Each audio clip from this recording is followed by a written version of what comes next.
orang lain. Ini bahagian daripada orang yang memberi maaf walaupun yang bersalah tidak meminta maaf. Yang lebih keras hati pula kalau dia mengatakan 7 turunan aku tak bagi maaf.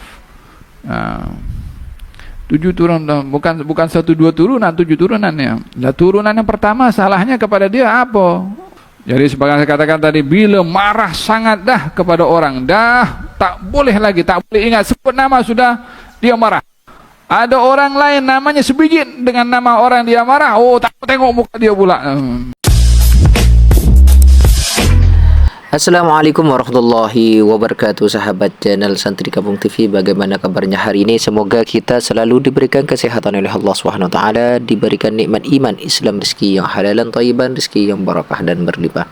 Sahabat channel Santri Kampung TV, mari kita mengaji bersama Habib Ali Zainal Abidin. Semoga ceramah beliau, semoga kita mendapatkan ilmu dari beliau, ilmu yang manfaat, ilmu yang barakah, dan semoga kita termasuk golongan orang-orang yang dicintai oleh Allah Subhanahu wa taala. Tidak lama-lama, jom kita pelajari bersama. Allah Subhanahu wa taala, khudil afwa wa'mur bil urfi. Ambillah maaf dan perintahkan orang berbuat kebaikan. Abdullah bin Zubair radhiyallahu anhuma mengatakan, amarallahu nabiyahu sallallahu alaihi wasallam an ya'khudhal afwa min akhlaqin nas. Allah memerintahkan nabinya sallallahu alaihi wasallam untuk mengambil maaf daripada akhlak manusia. Apa maksud mengambil maaf? Kalimat mengambil ini adanya barang yang diambil, dan bergantung barang yang diambil maka kita akan tahu alat untuk mengambilnya. Bila seseorang diberi harta maka kita menerima mengambilnya dengan tangan. Kalau ia disuruh perintahkan untuk mengambil katil, maka tentunya dia tak akan ambil dengan tangan, dia akan ambil mungkin ambil semen contohnya, dia kena mesti ambil itu dengan alat berat contohnya, atau batu, ambil batu contohnya, tak mungkin ambil dengan tangan, tapi perlu alat yang lain, tapi juga namanya mengambil. Bila mengambil itu ada barang dan bergantung alat yang digunakan mengambil bergantung kepada barangnya, lalu bagaimana kita memahami mengambil maaf? Sementara maaf bukan barang. Macam mana diperintahkan oleh Allah untuk mengambil sifat akan maaf, sementara maaf bukanlah barang yang boleh diambil. Yang dimaksudkan ambil di sini adalah menerima, yakni terimalah sifat maaf. Maaf yang dimaksudkan di sini atau al-afwa ada 3 penafsiran. Yang pertama, al-afwa yang dimaksudkan di sini ma tayassar, yang mudah, yang simple. Maksudnya, bila kamu berhadapan dengan orang dan orang itu mempunyai kadar akhlaknya sederhana, biasa, tidak tinggi, tapi bukan kurang ajar, tapi biasa akhlaknya, maka orang yang seperti ini bila bersikap kepada kamu dengan akhlak yang sederhana, maka terimalah dia. Kamu jangan menganggap remeh akhlak orang walaupun ia tak cukup sempurna. Kamu jangan menuntut lebih kepada orang yang menampakkan akhlaknya walaupun sedikit, untuk tidak memperkecil akhlak orang, untuk tidak memperemehkan akhlak orang walaupun tidak sempurna pada orang tersebut. Di sini kita diajarkan untuk menyikapi orang ada kadar kemampuan orang itu dalam berinteraksi dengan kita. Ini dalam ilmu sosial, untuk kita berinteraksi PR, kita bergaul dengan orang lain. Baginda Rasulullah sallallahu alaihi wasallam menyikapi as-sahabah berbeza satu dengan yang lain. Baginda menyikapi dengan menerima apa yang ada pada sikap sahabatnya bergantung latar belakangnya.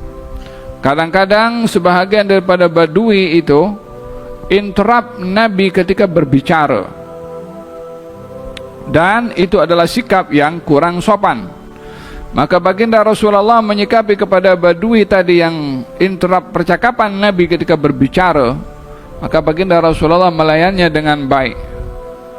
Disebabkan oleh kerana khudil afwa, kita diperintahkan untuk menerima sikap orang walaupun kurang sempurna dalam adab dan akhlaknya. Dia ingin bertanya sesuatu kepada Nabi, tapi caranya itu interrupt Nabi. Oleh karena background kepada Badui ini seperti itu, maka Nabi menerima dengan lapang dada dan tidak memarahi, dan tidak menegur, dan tidak memaki, dan tidak merendahkan kepada si Badui dengan mengatakan, ya galil adab, yang kurang hajar, engkau putus aku punya pembicaraan kau, tak tahu adab, kurang hajar. Oleh sebab itu kita diperintahkan untuk menyikapi orang yang kurang sempurna pada akhlaknya dengan kita menerima. Artinya tidak kita membalas dengan sikap yang juga kurang beradab dan kurang berakhlak. Ini makna yang pertama, yakni menerima sikap akhlak orang yang kurang sempurna.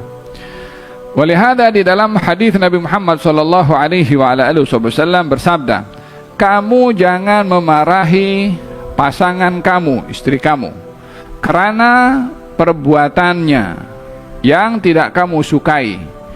Di samping perbuatan dia yang kamu tidak suka, ada perbuatan dia yang lain kamu suka. Jadi menimbang kepada orang untuk tidak mengharapkan kesempurnaan pada orang.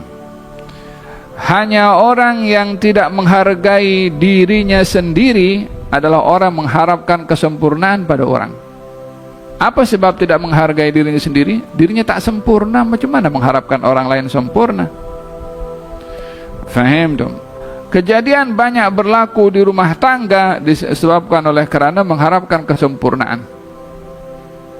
Walaupun masing-masing tahu tiada yang sempurna. Masing-masing ingin mengharapkan disikapi yang terbaik oleh pasangannya, tanpa dia berfikir untuk dia memulai perbuatan terbaik kepada pasangannya.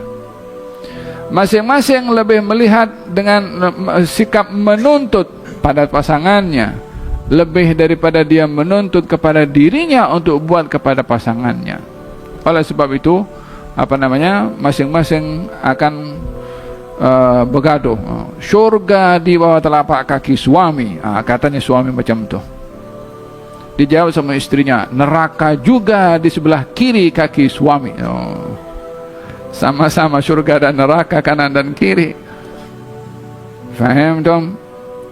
Jadi bila yang berlaku dalam kehidupan rumah tangga tuntut menuntut seperti itu, maka rumah tangga bukan lagi tempat yang sakinah, sudah menjadi tempat yang tidak lagi seronok untuk didiami, disebabkan kondisi rumah seperti itu. Lihat kata baginda Rasulullah, jangan kamu memarahi pasangan kamu karena kekurangannya, karena di samping kekurangan yang kamu tidak suka, ada sifat yang lain yang kamu suka. Dia layan, teman, dan lain-lainnya. Sama juga daripada istri kepada suaminya. Wa hakadha khudhil afwa, ambillah sifat maaf, artinya terimalah sikap yang kurang sempurna pada akhlak orang. Itu diperintahkan oleh Allah kepada Nabi sallallahu alaihi wa ala alihi wa sahbihi wasallam, agar supaya kita melatih diri untuk menerima sikap yang kurang sempurna dengan kita bersabar dengan sikap tersebut. Ini makna yang pertama. Makna yang kedua, makna daripada al-afwah di sini adalah orang itu memaafkan orang yang bersalah. Ini khudhil afwah, maksudnya hai orang yang disalahi oleh orang lain, berilah maaf kepada orang yang bersalah kepada kamu. Ini makna afwa. Tadi saya katakan makna yang pertama afwa, yang mudah pada akhlak orang, yang tak sempurna pada akhlak orang. Yang kedua, makna al-afwa adalah sifat maaf. Khudhil afwa, ambillah sifat maaf. Ambillah sifat maaf, maksudnya maafkan orang yang bersalah kepada kamu. Orang memberi maaf kepada orang lain terbagi kepada dua bahagian.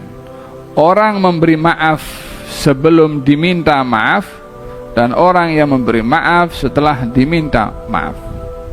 Yang memberi maaf sebelum diminta lebih mulia berbandingkan kepada yang memberi maaf setelah diminta.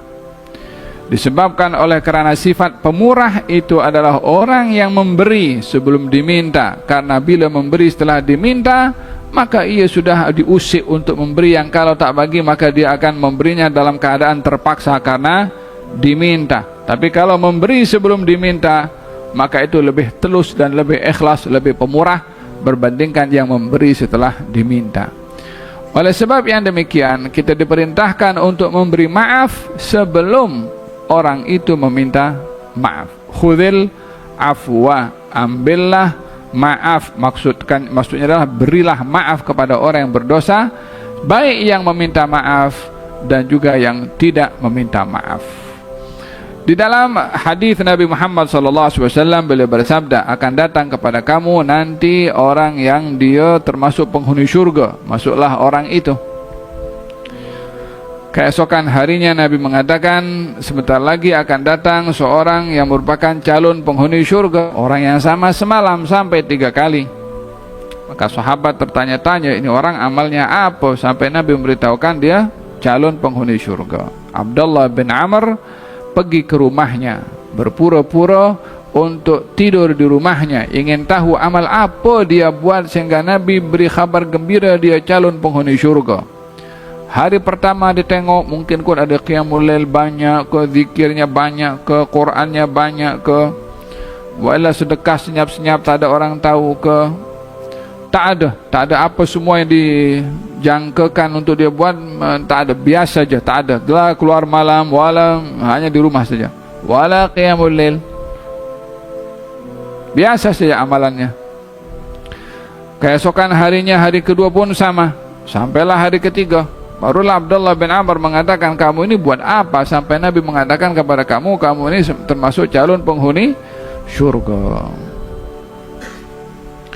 Katanya, saudara, apa yang amal saya buat selama kamu 3 hari berada di sini, itulah kebiasaan saya, tak ada lebih daripada itu. Hanya setiap malam sebelum saya tidur, saya memaafkan semua orang bersalah kepada saya, tanpa ada yang datang meminta maaf. Gal atasaddaqu bi'iradi, ya Rab, saya bersedekah dengan saya punya kehormatan. Orang yang maki saya, yang zalim pada saya, yang mengumpat saya maafkan semuanya. Kata Abdullah bin Amr, sifat inilah yang menjadi sebab kamu mendapat pujian daripada baginda Rasulullah sebagai calon penghuni syurga. Hatinya tidak membawa dendam, benci, dengki, marah pada orang lain. Yauma la yanfa'u malun wala banun illa man atallaha biqalbin salim. Di hari tiada memberi manfaat harta dan anak-anak kecuali orang yang datang dengan hati yang selamat. La dengki pada orang, wala marah orang, wala menghina orang, wala merendahkan orang, wala mengumpat orang, wala maki orang. Bersih hatinya daripada menyimpan sifat-sifat yang tak elok terhadap orang lain. Ini bahagian daripada orang yang memberi maaf walaupun yang bersalah tidak meminta maaf. Yang tidak baik adalah orang yang keras hati, tidak mahu memberi maaf. Yang lebih keras hati pula kalau dia mengatakan 7 turunan aku tak bagi maaf. 7 turunan, bukan 1-2 turunan, 7 turunannya. Nah, turunan yang pertama salahnya kepada dia apa? Dia tak nak bagi maaf. Orang tak buat salah tak beri maaf. Itu bukan 1 turunan, 7 turunan pula. Itu mungkin ungkapan orang yang dalam keadaan emosi. Kita dalam Al-Quranul Karim Allah berfirman, asallahu an yaj'ala bainakum wa bainal ladzina 'adaitum minhum mawaddatan wallahu qadir. Allah itu boleh saja menjadikan kamu dengan orang yang kamu bermusuh dengannya untuk dirubah permusuhan itu menjadi kasih sayang. Wallahu qadir. Allah mampu untuk berbuat demikian, untuk menukar kebencian menjadi cinta. Ayat ini memberitahukan kepada kita bila ingin benci pada orang, jangan sekali-kali menutup hati untuk memberi maaf, walaupun dengan dengan takyid, dengan syarat. Katalah orang mungkin marah sangat dengan orang ya, mungkin karena marah dengan suaminya atau marah dengan istrinya sampai bila-bila aku tak bagi maaf, contohnya begitu kan, kalau marah atau marah dengan temannya kawan rapat, kemudian dia khianat dalam perniagaan sehingga kawannya geram, sampai mati aku tak bagi maaf, contohnya begitu. Ingat bahwasanya Allah Maha berkuasa untuk hancurkan perasaan benci itu bukan oleh cinta. Allah kuasa. Janganlah ditutup kekuasaan Allah yang boleh merubah dengan. Oke, terima kasih telah menonton channel kami di Santri Kampung TV.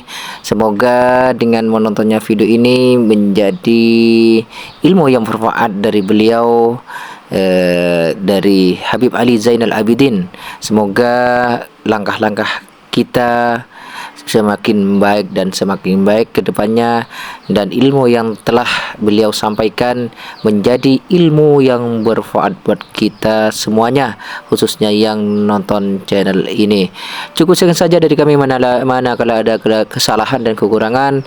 Akhirul kalam, assalamualaikum warahmatullahi wabarakatuh.